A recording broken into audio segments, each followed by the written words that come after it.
Ассалаумағалейкум ардақты ағайын, біз фальсафа бастаймыз.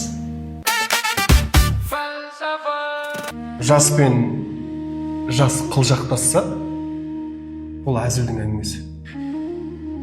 Ал жасы келгенмен жас қыз қалжыңдасса,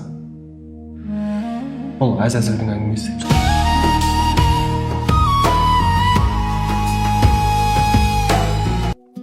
Барлық еркекке 4 әйелдің тағдыры байланған.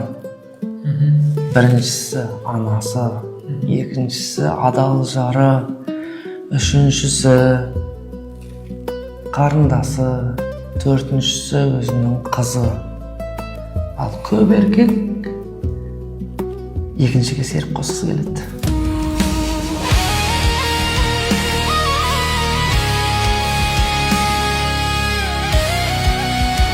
Адамның хайуаннан надандық айырмашылығы өзін өзі өлтіре алғандығында.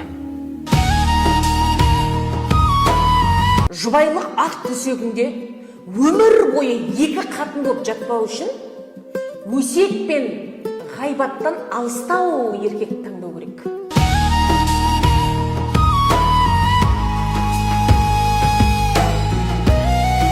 Тамақты дәрі сияқты ішіңіз.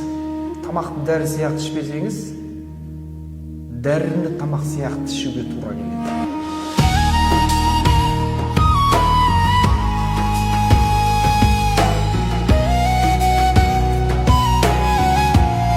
Бүгінгі айтарымыз осы. Ертең тағы күтіңіздер және пікір қалдырыңыздар. Рахмет.